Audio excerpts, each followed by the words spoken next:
Hi, good afternoon, and thank you for joining us today for our Facebook Live conversation about summer work and travel. My name is Greg Bernstein. I'm the Deputy Consul General and the Visa Chief at the U.S. Embassy in Kiev, and I'm happy to be back with you again today to talk about summer work and travel. This is my second time to do this, and some of you may also have seen our web chats on the Diversity Visa Lottery and other topics related to consular work. This presentation today and this Q&A will be in English, unlike our DV Lottery one. While all of our consular officers at the embassy speak either Ukrainian or Russian, we figured for us, well, it's just easier for us to do it in English. And second, for summer work and travel, you guys are required to speak English. So today we'll be speaking in English. I'm really happy to be joined as well by my colleagues Anna and Will, who will briefly introduce themselves, and then we will get started with your questions. And certainly I encourage you, if you have a question, if there's something you want to know about summer work and travel, now's your chance to ask us directly. So please do write something on the Facebook page. Follow us on Instagram. I think we're going to be trying to do some Instagram live stuff as well today. So please follow along and let us know your thoughts, and we'll do our best to answer all your questions. Hi everyone, my name is Anna and I coordinate the summer work and travel portfolio in the consular section in the embassy. So I will be answering your questions along the way during the season. And I will. Hi, my name is Will. I'm one of the visa officers, so I actually do the interviews that we'll be doing at the embassy. I want to thank all y'all for tuning in, and please don't hesitate to ask any questions. There's no question too small. I guarantee if you've got that question, then there's 20, 30 other people who have that question too, so don't hesitate to ask anything. Okay, and we have questions already. So the first one is, how will academic performance of university students, tourist history and English level affect interview results this year? This is a question from Victoria. Yeah, thanks for the question, Victoria. We generally look at the entire student when we are evaluating somebody, so we'll look at a whole myriad of things. We'll look at course of study, what your grades are, what your travel history is like. We'll look at all of that kind of thing. There's no one single thing that's going to make somebody stand out. We do require a degree of English proficiency that's going to be sufficient to let you get a job, though. And so we will conduct an interview in English. That's right. We don't want to, your English doesn't have to be perfect. Yeah. Just like for those of you who saw my DV presentation, my Russian is certainly not perfect. But at the same time, you have to be able to speak enough English to the consular officer that he knows that, or she knows that you'll be able to get your job and that your employer will be happy with you in the U.S. And also be safe. Yeah. And be safe. Yeah. And I know that I personally can speak really quickly sometimes, so there's nothing wrong with asking the officer to speak a little bit slower if you need to, if you didn't quite understand something. Okay, let's move on to another question, and it's from Instagram. How many % of visa denial was last year for some work and travel participants? Okay. Well, we generally don't talk about the exact percentage of visa denials or issuances, but I can say that unfortunately the denial rate last year was fairly high, and that's due to a range of factors. The main thing that we look at is the overstay rate, how many people come back after their travel to the U.S. And the lower the overstay rate, then the lower the refusal rate. And the higher the overstay rate, the higher the refusal rate. So we certainly hope that all of you will go, have a good time, make some money, see America, and come back to Ukraine to finish your studies. Okay, we have another question from Natasha. She's asking whether students, Ukrainian students who study in Poland can have their visa interview in Ukraine, as far as I understand. Well, in Kiev, yeah. No, I think that they want to have the interview in Poland. Well, Yeah? Well, let's answer both. Okay. Anyway, students who study in Poland are welcome to apply at the U.S. Embassy in Poland, in Warsaw or in Krakow, for their summer work and travel visa. However, students that are studying in Ukraine should come to Kiev. I think if you would have a hard time trying to get an appointment in Warsaw or Krakow if you're studying in Ukraine. Yeah, that might be the case, and you should check their requirements for some work and travel program this year, and we will post our requirements today after this web chat. Okay, another question from Inga. How many Ukrainian students are expected to take part in some work and travel program in 2019? according to preliminary statistics already collected by U.S. Embassy from Ukrainian agencies. Well, so far we have about 1,000 applicants that are going to be participating in this year's season. We'll see. Maybe there will be more, hopefully. And as in prior years, we'll make sure we have enough appointments available for everybody who wants an interview to get one. Okay, another question from Instagram. Till what age can students participate in the program, and also can master students participate in the program? Well, we don't have any age requirements. You just have to be a bona fide student at the accredited university, and master students can also participate, taking into account that it's not their after the last semester. If their last semester already finished, they cannot participate. But if they're still in the taking classes and going to the university full time, then they can participate. It's no problem with us. Okay, we have another question from Natasha. What kind of personal qualities does a student have to have a visa, to get a visa this year? And if you get denied, it's the second part of the question. If you get denied, can you reschedule your interview, or apply again? Okay. Well, those are two really good questions. Yes. So to address the first question, what characteristics or personal qualities should a student have? The main requirement and the main thing I want to emphasize is that you should always be honest with us. Make sure that you fill out your visa application accurately. If you get someone to help you, make sure that you put their name on there, that they helped you fill it out. Those are the kind of things that right off help us get off on the right foot and help you to get your visa. Other than that, to be a student in good standing, making normal progress. In Ukraine, you're required to have a job offer before you come, so you should have your job offer with you and be able to talk about your job, where you're going to go, how much you're going to make, where you're going to live, how did you find your job. Those are all the kinds of questions that we ask during visa interviews. And for the second part of your question, can you apply again after you've been refused? You can apply again. We don't always recommend it. It's expensive. You have to pay the fee again and reschedule a new appointment. But if you think that you didn't have a chance to tell your story to the officer, or if you were too nervous and you couldn't get it out, or if you forgot how to speak English all of a sudden, again, because you're nervous, we understand it can be stressful coming to the embassy and talking to us through the window. You can apply again. I would also ask you to consider if you've got some evidence or something that you didn't think that the first officer saw, please bring that to the second interview as well, and make sure that you can present that to the second officer that you're interviewing with. Great. We have another question from Alina. She's wondering when is the first day of the interview is going to be. Now. Yes, kind of. We are opening appointments today, March 11th. So, and we have the usual 2-week rule. So the first actual interview at the embassy will be March 25th, Monday. And we will have our interviews, conduct our interviews till May 31st, as usual. That means that you can schedule, the last day you can schedule your interview is May 17th, so 2 weeks in advance of May 31st. So we will start interviews March 25th, and you can start scheduling your interviews today. We have a question from Daria. This year, can a student stay in the USA later than September 1st, to travel as a tourist? If the student's actual date of the start of the classes is September 4th.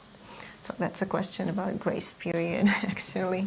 Well, I think we used to look at this maybe a little bit looser than we do today. Maybe 5 or 10 years ago, it was pretty common that students would come back maybe a month after school started, and it wasn't really a big deal.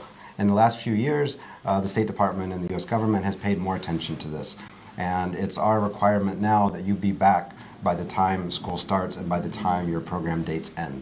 So what that means is, if you want to travel around, and we encourage you to do so, you need to do it before the September 1st end date, so that you can get back here in time.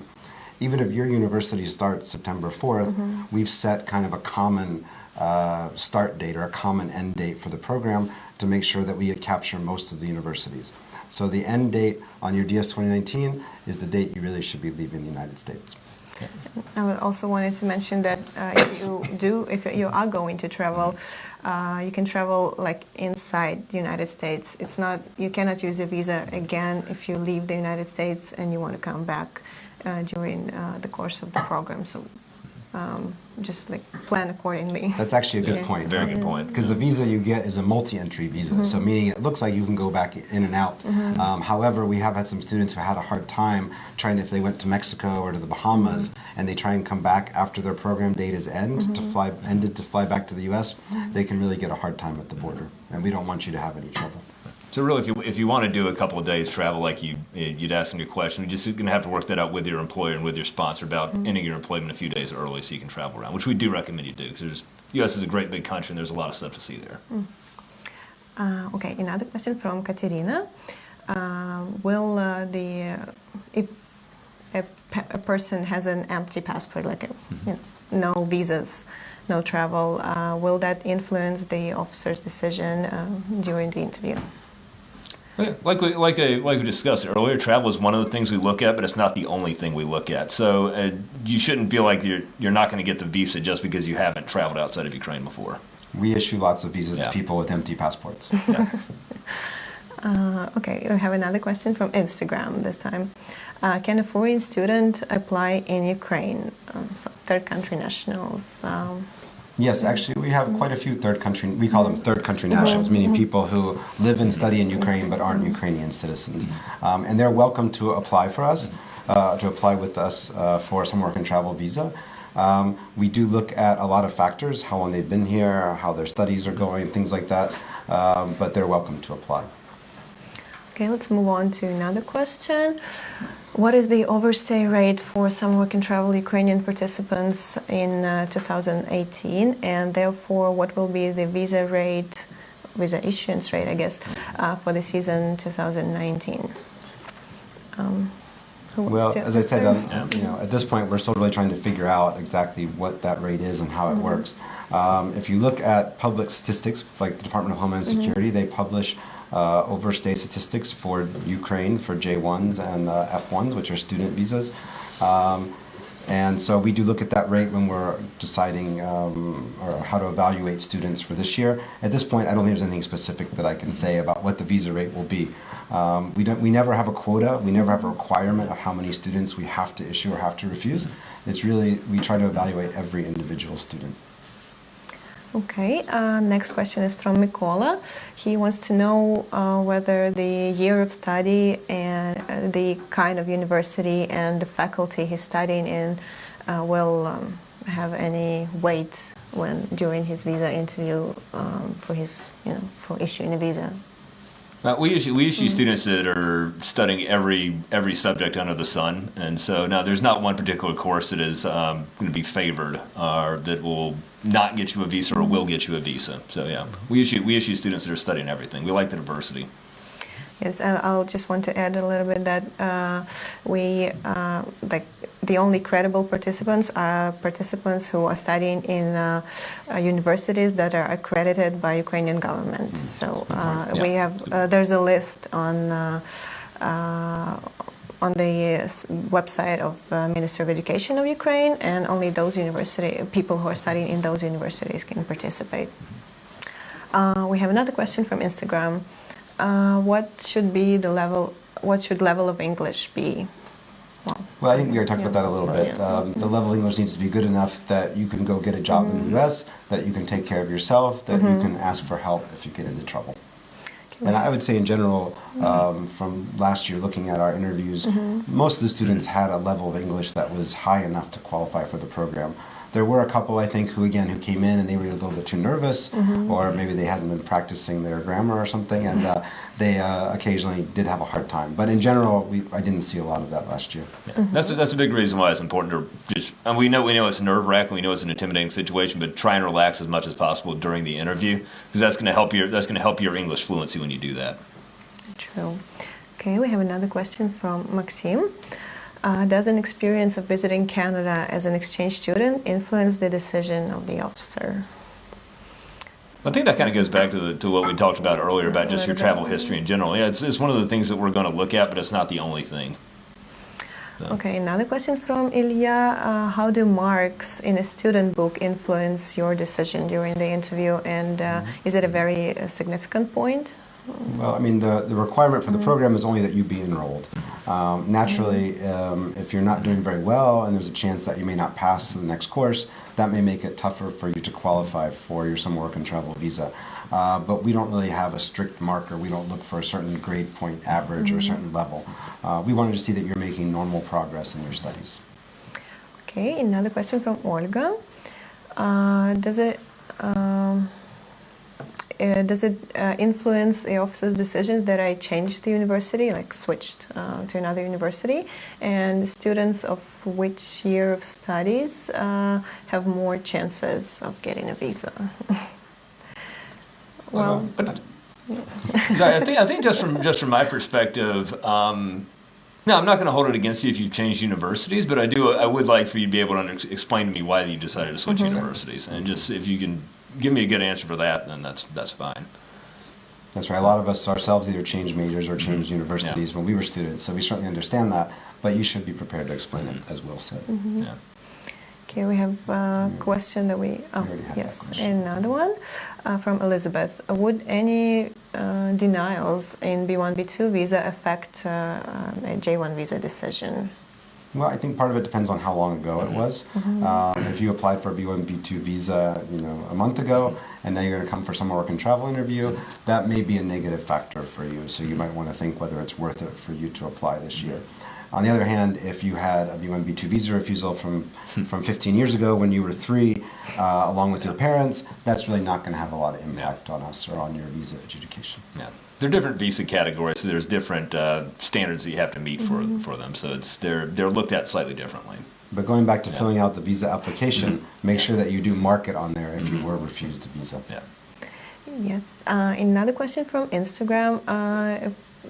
Someone wants to know whether they have to find their like an apartment when they have a visa already and they travel to the United States. Do they have to find their apartment themselves, or is it like part of the program? Is it included? Well, this is I'm guessing that's someone who hasn't actually talked to one of the summer work and travel agencies. I guess, yeah. Because I'm sure they would tell you that, but I'm sure you can answer. Yes, you can. It's not a part of the program per se, but you don't really have to find your apartment yourself. You will apply when you apply for a visa. You will apply through the approved agency here in Ukraine, and they will help you find a job in the U.S. through an approved U.S. sponsored organization, and those sponsoring organizations will help you find your accommodation in the United States. So you will have like advice and help in that. You don't have to do it yourself. And it really depends on you, depending on the job that you choose and how much assistance you want from the agency or from the U.S. sponsor or from the employer. There's a whole range of things. For example, people that go work in summer camps as camp counselors or as, let's say, cafeteria workers, then their housing is always provided because you're living out in the middle of the forest somewhere. On the other hand, if you're going to be working, let's say, in a bigger city somewhere in the South or in the Midwest, the employer may give you some assistance, but it may really be up to you to find a room to rent in the end. As the program has evolved over the years, I think at the State Department we expect the employers and the agencies or sponsors in the U.S. to do more to help you to find housing, to make sure that you have a safe and affordable place to live. And if you don't, then you can call your sponsor or you can call the State Department for assistance. Okay, we have another question from Oleg. He wants to know how long does the visa interview take place? How long is it? The interviews are usually I mean, they seem like they go really fast. They can take anywhere from, they usually take a couple of minutes. There's no set time for the interview. There's no minimum threshold. There's no maximum thresholds. The officer will take as long as they need to. Okay, another question from Instagram. What do you think about lifeguard job for summer work and travel program? Right. Well, if you look Very at common. if you look at the State Department website for J1s, you'll see that there's all kinds of professions that you're allowed to have, and some that you're not allowed to have. It used to be that we let people have almost any kind of job. I remember 15 years ago, 12 years ago, people would go work in fish factories in Alaska, and jobs that were really hard, and they made a lot of money, but they didn't have much contact with Americans, and they didn't have much chance to go travel around and experience America. And that's really the goal of this program, right? We want you to go and have fun and learn about the U.S. So now the jobs are a little more restricted. Most of them are in tourism and hospitality. So that means you get a chance to talk to American citizens every day, people who are coming to the business where you're working. And lifeguard jobs is certainly one of those. For us in the State Department, a lot of us, when we change jobs, we live in the Washington, D.C. area. And I can tell you almost every lifeguard we have is somewhere from, let's say, Eastern Europe. So whether they're from Slovakia or Slovenia or Poland or Ukraine, a lot of the lifeguards in the D.C. area are summer work and travel students. Right. And in my apartment, lifeguard was summer work and travel student. So. Yeah. And it's a fun job. I mean, it's a lot of hours. You have a lot of sitting around and trying to be alert to make sure you're taking care of the people who are swimming. But at the same time, I think it's a fun job. You get to talk to people and be outside. Okay, we have another question. It's a funny one. Does piercing, tattoo, and dyed hair influence the decision of the consular officer? Absolutely not. It's not gonna have any influence either way. Because I can tell you some of our staff have piercings and tattoos and dyed hair, so it's no problem. The main thing is that your employer is okay with it. Some employers may have dress standards or appearance standards, but as long as they know about it and you have your job offer, it's not an issue for us. Okay, we have another question from Maria. Which student has more chances of getting a visa? The student who participates in some work and travel program for the first time, or student who already participated in the program? It's the same situation we talked about earlier, where if it's just one of many factors that we look at. So. Every student's individual, so we really can't say that categorically one has a better chance than the other. Okay, let's move to another question from Natalia. Does political situation in Ukraine influence the visa issuance rate for Ukrainian students this year?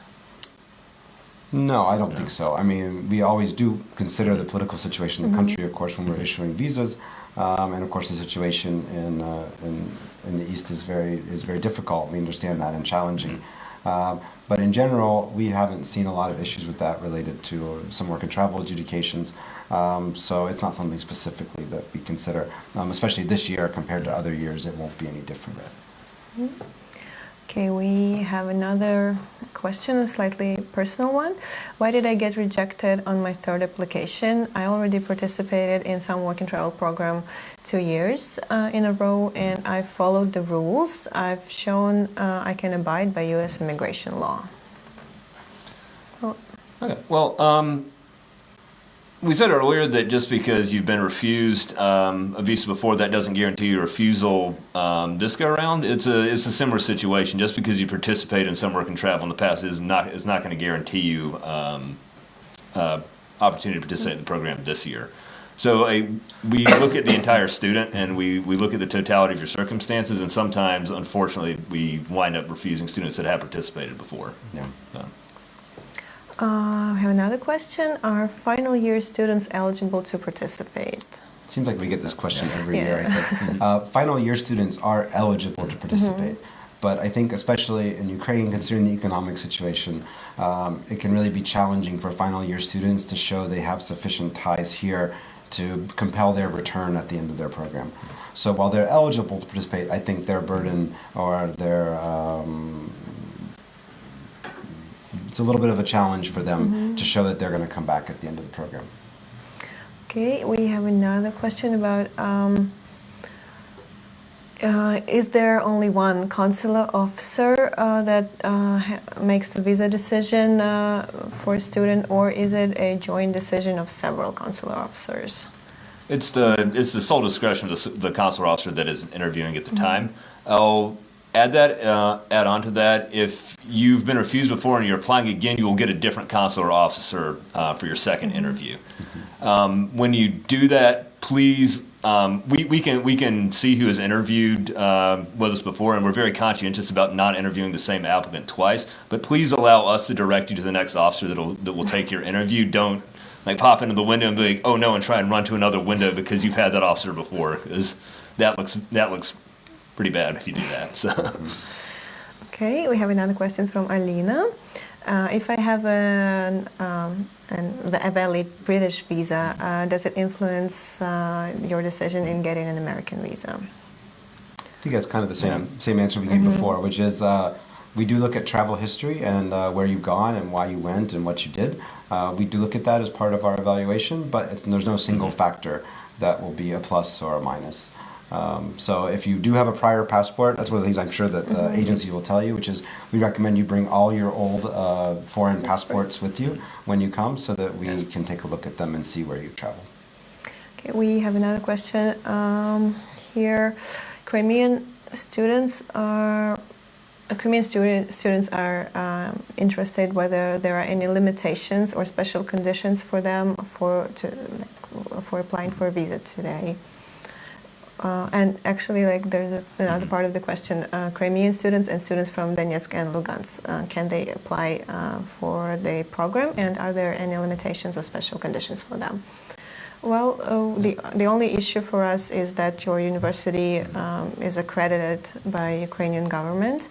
So if your university was located in Donetsk, Lugansk, or Crimea, that they moved to Ukraine properly and they are accredited by the Ukrainian government properly. That's our only concern. Yeah, there's no geographic restrictions on who can apply. No. Okay, we have a little bit of a pause. Oh no, we have a question from Victoria. For students who are getting their master's degree, so they're in their final year, what can be how can they prove that they are planning to come back to Ukraine and get on with their studies?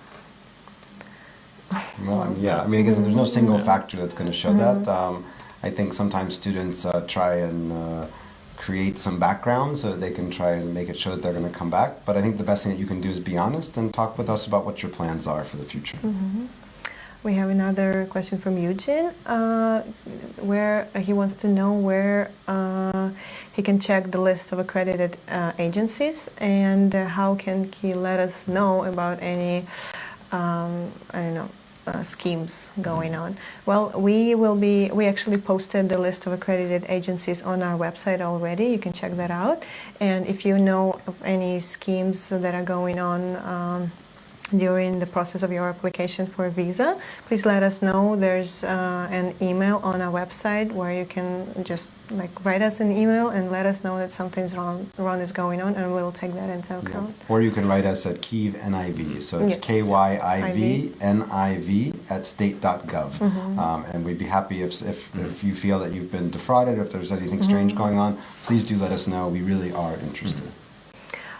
We have another question from Eugene. Is it illegal to stay at least one extra day till on the September 2nd, for example? Does it affect your next interview decision of getting another visa, for example, a tourist visa? Well, we expect students to come back by the time the program ends, and the return date is September 1st. And I just know, as a visa officer, if I see that somebody has not used their visa as we expect them to do, that will definitely influence my decision. Another question from Marina. Do you check the activity in social networks, and does it influence your visa decision? Well, we rely on a whole series of different things when we evaluate visa applications and visa applicants. We have a lot of sources of information, and we use a variety of sources to reach our decision. So we don't specifically check social media. We don't have the time or the resources to check every single applicant and look at their social media. But it doesn't mean that we can't do it at the same time. So, and each case is different, and so we do the best that we can to evaluate our applicants. Okay, we have another question from Victoria. Is it hard to get a B1, B2 visa, so a tourist visa, after a J1? So I don't know what exactly Victoria means, whether she got denied a J1 or she actually Possibly. participated in a J1. Well, it's Every applicant's Yeah. individual. I think sometimes it can be hard if you don't have a lot of history of travel and you went on your J1 SWT and you came back on time, and then all of a sudden you want to go back again. And we understand that you make friends, you make all kinds of acquaintances, you meet people, and it's fun to go back and see the same people that you were working with or hanging out with over the summer. But sometimes for students, it can be hard for them to qualify. So we can't say for sure it's hard or not, because it depends on every individual student. Okay, we have another question. Is it allowed to schedule visa interviews for some work and travel program using the option of travel coordinator? Or is it mandatory to schedule the visa interview using the student's own profile with his own login and password? Okay, it's a very technical question, yes. Well, you will have to schedule your own visa interview using your own account. Just follow our instructions that we will post today. But usually agency through which you're applying, they know all the rules and all our instructions, so they will help you out with scheduling your visa interview for the date that you want. Okay, another question. Full-time student lost his student ID card, and there's some drama. The university refuses to give him a new one until the beginning of the next academic year. Okay, if your student ID card is lost and you are not going to get a new one till the next year, just bring us a letter from your university stating that you are an actual student at that university. So just a letter with a proper stamp and a signature from the university will be okay if you lost your student card. And it happens a lot. You won't be the Yes. first one to come Yeah. with a letter instead of your card. But as always, as Anna said, talk to your agency because they know how to deal with this. We're always in touch with the agencies. We talk to them, and they can always reach out to us if they have questions. So really the first resource that you can use is your agency because they should be able to help you. And as for the list of required documents for the interview, we will also post it. You will see it in the instructions that we will post today. But the main documents that you need for your visa interview is your international passport, a valid one, your DS-160 confirmation page. Then you will get your form DS-2019. It's a form that you will need to participate in the J1 exchange some work and travel program. And we will also need a student ID card or a letter from your university. Then you'll have a job offer from your sponsor that your sponsor in the US will send you. And this is the basic documents that we will need, and also the insurance. This is the basic documents that we will need for the interview, and you will see the whole list in the instructions that we'll post. Okay, another question. I'll piggyback off that. Also bring any documents that you think may be important for your case, like bank documents, old passports, anything that you think that can show that you're a credible student that you plan on returning to Ukraine. But don't be surprised if the officer doesn't look at it because it's an interview-driven process. So please be prepared. Please bring the documents, but just know the officer may not look at all of them. Actually, another part of the question, Elizabeth wants to know whether you as an officer need a student's parents' bank statement. No, I mean in general, I don't think we expect you guys to come with letters from your parents' employers. We may ask what your parents do or what kind of work they have, so it's good if you can answer that. I have had students who didn't really know what their parents did, which is always interesting. But in general, you don't have to have a spravka or anything official. Okay, we have another question from Paul. He wants to know whether if he participated in a DV lottery, does it influence the officer's decision during some work and travel interview? Well, we know that a lot of people like to play the DV lottery, and so that's one of the things we do take into account because one of the things you got to show is you do intend to return to Ukraine upon the completion of your program, and if you've applied for the DV lottery, there is at least you've at least entertained the idea of moving to the United States, and so you can expect to answer questions to be asked questions about that. Okay, we have another question. Please, okay, if a student was refused a visa in 2 different countries already, can it influence his or her chances in getting an American visa for the program, I guess? Well, it probably doesn't help, right? I think if someone's been refused a visa to the EU or to the UK or Canada, there's a good chance that we may know about that, or we may see that in your passport, and we're going to certainly ask you about it. As we'll keep saying over and over again, it's an individual process, which means every person is looked at individually. So in that case, you need to be prepared to explain about what happened and why you were refused. Okay, we have another question. Can I ask my friend to help fill in the DS-160 application form? Yes, you can, but just there will be a question in the end of the application, DS-160 application form, whether there was anyone helping you fill in this form, and you should indicate that friend who helped you. That's all we need to to know from. Yeah. In this case, okay, I think we're gonna have another question from Instagram. Can I apply? That's the same question. It's the same question, yes, about the lost ID card. Yes, you can apply if you lost your student ID card. It's okay. You just bring us the letter from your university stating that you were actually a student in that university. If I registered, we have another question. If I registered for the interview and booked my appointment, but I am unable to come to my interview, can I reschedule my appointment?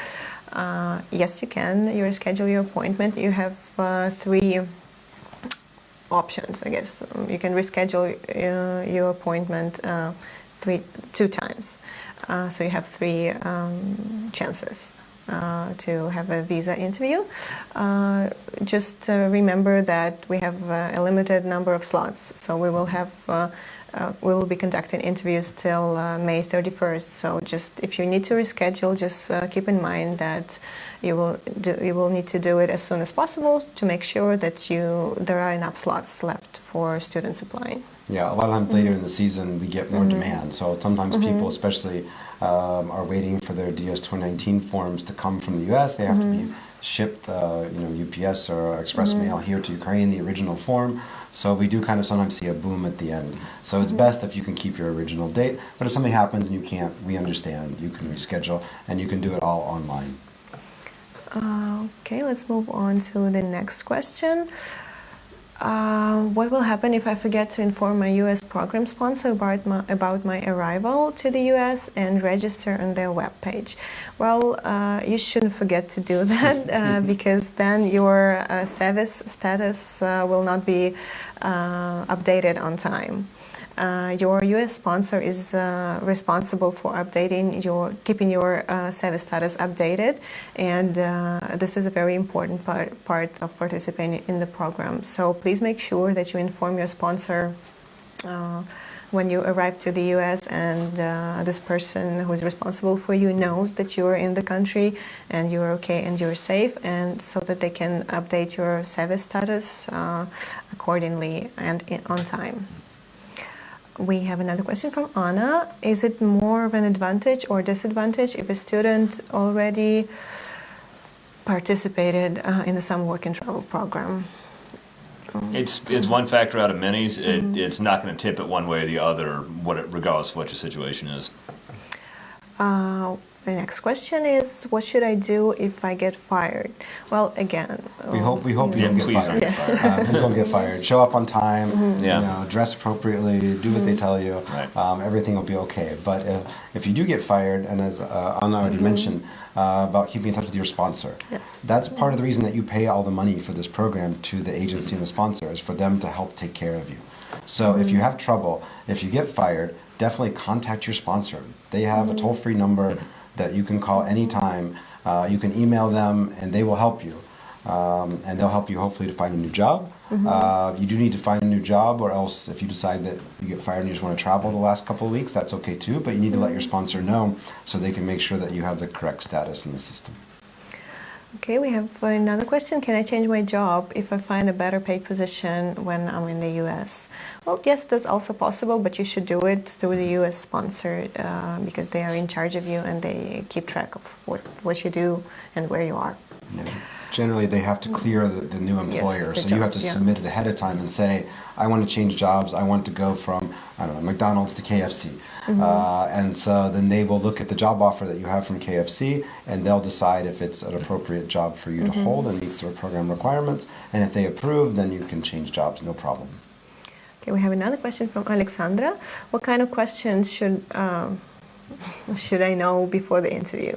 So like, she wants to know what kind of questions are you guys gonna be asking? Well, don't look at it in the sense of coming in with a feel like you've got to have memorized a set of answers for a bunch of preordained questions. Just be prepared to be honest about yourself, what your study plans is, what your career plans are. Yeah, we won't quiz you on the U.S. Constitution or the Bill of Rights, so don't worry about that. But we are going to ask questions about your background, about your travel, about your education and your study to make sure that you're conversational in English, and then we'll go from there. There's not really much you know ahead of time. You might question them about the William Wilberforce pamphlet, though. That's right. We will post the link to that pamphlet in the comments to this web chat later. Just like make sure that you've read it and you understand what it's about, because that's an important part to know what your rights as an employee in the United States are, and how to get help if you need one. We have another question from Elena. Shall a student show a certificate of English if he or she has one? Feel free. It's not a requirement. Feel free to bring one if you'd like. I know that I'm going to be judging your English ability based on the conversation that we have at the window.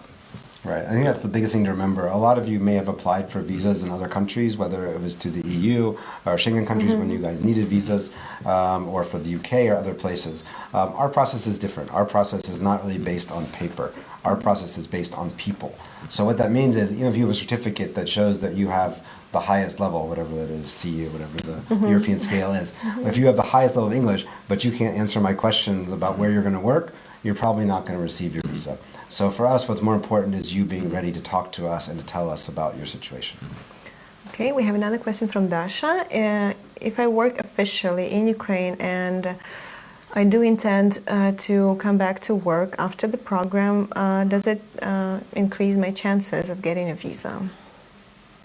Well, again, it's one of the things that we'll definitely look at, and we'll definitely take that into account. But it's not. It's like I said before. It's not a magic bullet. So. Okay, Eugene wants to know how much is the actual price for the interview fee in hryvnia, in Ukrainian hryvnia. Well, it changes. Depends. Yes. We have a fixed price in US dollars, so depending on the rate, US dollar to Ukrainian hryvnia rate, in a certain period of time, it might vary in Ukrainian hryvnia. But you can find that on our website, Yes. and also when you actually get ready to make your appointment, when you fill out on the appointment site, when you fill out your information, it will print a deposit slip for you that you have to take to the bank, and that will show the exact amount in hryvnia you have to pay. Okay, there was another question about visa refusal, and does it influence getting a visa this year? Well, we mentioned that it's one of the points that we'll take into account. You should be prepared to show how your circumstances are different this year as opposed to last year. We have another question from Victoria. What's your perfect match for giving a visa? Like location of the job, kind of the vacancy, start date, year of the university, and so on and so forth. I said there is no perfect match. Yes, and there's no statistics. But the best thing that you can do to give yourself a good chance, as we said, is to be honest, practice your English, be ready to talk to us, be ready to answer the questions that we ask. Yes, another question, can applicant choose the language of the interview? Yeah, ordinarily not in this case. Yeah, not in this case. Ordinarily for B1, B2s, we try and accommodate English versus Russian versus Ukrainian for whatever an applicant's comfortable with. For this, since you're expected to be proficient in English enough to get a job in the United States, we're going to conduct the interview in English. Yeah. So in this case, you can choose any language you want as long as it's English. Yeah. Okay, another question. I don't have my job offer yet and documents from the sponsor. When is the last day I can schedule my visa interview? The last day you can schedule your visa interview is May 17th. So that's the last day of scheduling, but the last day that we will be actually conducting interviews will be May 31st. And I would say don't worry if you don't have your documents yet. It's really early in the season. It's a lot of work for the sponsors in the U.S. to print out all these forms and get them sent over here. So don't worry if you don't have it yet. Talk to your agency. They will tell you what to do and when to schedule. But I do think it's really advice that I give to the agencies is that they really shouldn't have you guys schedule until you already have your DS 2019 form. Because if you show up to the interview without it, then that's really hard for us. So we would prefer that you only come to your interview when you have your original DS 2019 in your hand. And actually, we have another question. If I applied for a visa, but instead of the visa, I got a yellow sheet of paper. What does it mean, and what should I do next? Well, first thing you need to do is read the yellow sheet of paper very carefully, because that's going to give you specific instructions on what you need to do next. This is the paper we give when we're putting a case in a hold. And so this could be for any number of reasons. You may or may not have to do something. So read the paper very carefully and ask the officer when you receive it what it means exactly and what you need to do. Usually it means either that we have more work to do or you have more work to do. In some cases, we might need more information from you or ask you for an additional document or something else. And in that case, we'll mark right on the form what you need. In some cases, we might have more work to do on our end. And in that case, you'll get a box check that says your case is undergoing additional processing. I just wanted to add to the previous question about getting your documents from your U.S. sponsor late. If that happens, you or your agency should let us know if you understand that it's coming closer to the end of the season and you haven't gotten your documents. Just let us know so we can just check whether we can do something or just make sure that you have slots available if an emergency like this happens. Okay. It's a long question. It is. Can you scroll down a little more? Yeah.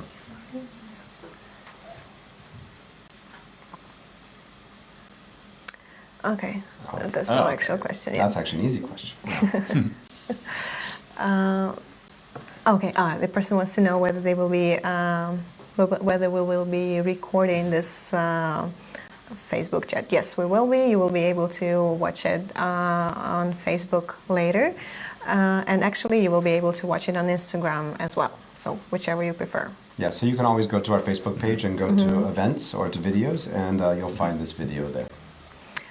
Okay, another question from Roman. Does the president, if a student, has any relatives in the U.S., does it affect your decision of giving him or her a visa?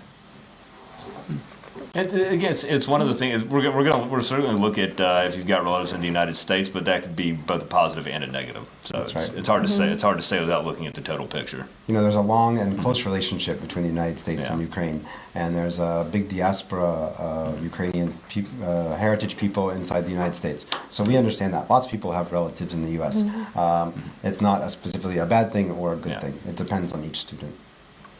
Okay, we have another question from Yelena. How can I prove that I will come back to Ukraine? Just come to the interview and tell the truth, and make sure that you're prepared for the interview, and that's going to be your best shot. Okay, another question. Can Indian students apply for the program in Ukraine, I guess? I assume in Ukraine. Yes. I assume Indian students can apply in India. Yeah. But, well, yes, you can apply, but just keep in mind that officers here might have a hard time knowing the actual situation in your country, and to evaluate the factors that might influence the visa decision. So, if you're studying here, you can apply, of course, in Ukraine or in India. You can choose. Another question is from Alexander. am I able to get a J1 visa, I guess for a summer work and travel program, when I'm not 18 at the moment of the interview? Again, we don't have any specific age requirements for the program, as long as you're a bona fide student. And if you're a first-year student, we just need to make sure that you completed the first semester of your studies. So by that point, you should have a grade book and, with your exam grades for the first semester. So we're going to check that. We have a little break. Okay. I'm just going to remind you that you can start scheduling your interviews today, and the first day of the interviews will be March 25th. So that's when we're going to see you in front of our windows. And Anna, did you already open them up today at the appointments? Yes, the appointments are open. So I think already. I saw we already have some booked, so some people jumped the gun. Really Yes, quick. there was. Start. Yes, there was a little, I guess, a glitch in the system, but it's okay. We're gonna have some first interviews next week, but that's just like 10 people, I think. Yes. It's not much. Get some motivators. Yes. That's what it And I is. saw already 20, I think, 20 or more for the week after. Yeah. Yes. So people are already starting to book. Okay, another question from Nikita. I participated in this program for the last 2 years. It's just a comment. It's a nice program and an awesome cultural experience. Well, thank you. Thanks. Well, we think it's a good cultural experience too. I mean, that's the Yes. reason we do this program, because it's one of the ways that we can give Ukrainian young people a chance to see the United States, to see how things work, to see how things go, and for Americans to learn about Ukrainians as well, for you to tell your story to the people that you meet in the United States. Okay, and we have another question from Victoria. In case I get refused a visa, can I find out the reason of visa refusal? An exact reason, I guess. Yeah. We'll give you a letter that explains the reason for the refusal, and that's what you should take. Like I said before, if you disagree with the decision of the officer, you're welcome to apply again, and you should be prepared to provide any additional information for the next officer that you interview. Yeah, maybe I can talk just for a minute about how U.S. immigration law works, right? So Congress has established the law that we work under, and it establishes a really high bar, because basically it says that the consular officer, meaning Will, for example, has to assume that every visa applicant who comes up intends to either stay or do something illegal in the United States.